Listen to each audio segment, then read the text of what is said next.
প্রিয় মুসলিমবৃন্দ, আপনাদের সকলকে আমি যেমন অনুরোধ করব, আজকে আমার ছোট ভাইয়ের মৃত্যুবার্ষিকীর উপলক্ষে তার জন্য, তার আত্মার জন্য দোয়া করার জন্য, একই সাথে আমরা যারা এখানে উপস্থিত হয়েছি আমরা অনেকেই রাজনীতি করি বাংলাদেশ জাতীয়তাবাদী দলের। এর বাইরেও মুসলিমবৃন্দ উপস্থিত আছেন যারা দেশনেত্রী খালেদা জিয়াকে একজন নেত্রী হিসাবে পছন্দ করেন। এর বাইরে যারা বিভিন্ন মাধ্যমে, ইন্টারনেটের মাধ্যমে দেখতে পাচ্ছেন, সকলের কাছে আমি অনুরোধ করব যে আমার মা দেশনেত্রী খালেদা জিয়া চিকিৎসার জন্য এসেছেন, তার সুস্থতার জন্য দয়া করে আপনারা দোয়া করবেন। আমিন আমিন।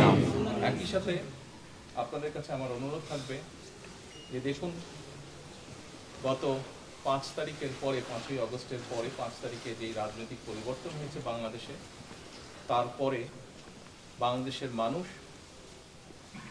এমন একটি বাংলাদেশের প্রত্যাশা করছে যেখানে মানুষের অনেক কিছু প্রত্যাশা হয়তো পর্যায়ক্রমিকভাবে সাধারণ মানুষের যে চিন্তা ভাবনা দেশ নিয়ে, সেরকম একটি দেশ আমরা গঠন করতে সক্ষম হব।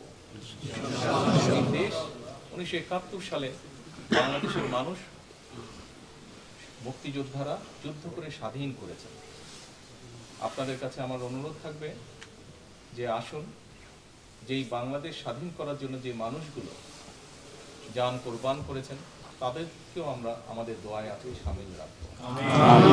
একই সাথে বাংলাদেশের যে গণতন্ত্র বাংলাদেশের মানুষের প্রত্যাশা, সেই গণতন্ত্র অনেকবার পুনঃপ্রতিষ্ঠা করার চেষ্টা করা হয়েছে, আবার ষড়যন্ত্রকারীরা সেই গণতন্ত্রকে ছিনিয়েও নিয়ে গিয়েছে।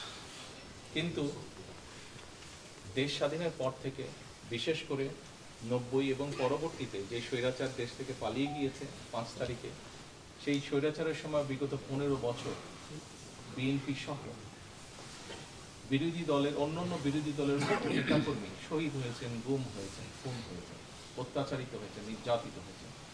শুধু রাজনৈতিক কর্মী নয়, রাজনৈতিক কর্মীর বাইরেও বহু সাধারণ মানুষ বিভিন্নভাবে অত্যাচারিত, নির্যাতিত হয়েছে।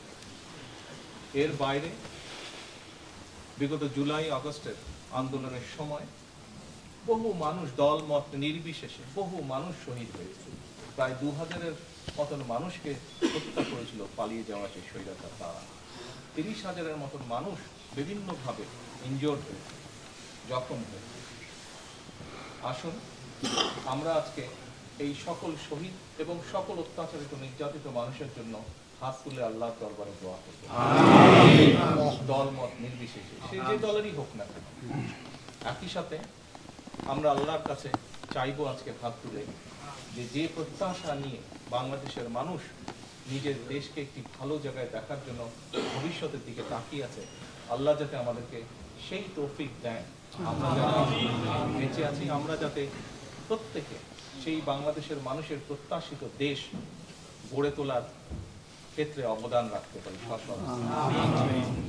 পরিশেষে আসুন দেশের মানুষ, দেশ সকলের জন্য আমরা যাতে আজকে দোয়া করি, সেই অনুরোধ জানিয়ে আমার বক্তব্য শেষ করছি। আসসালামু আলাইকুম।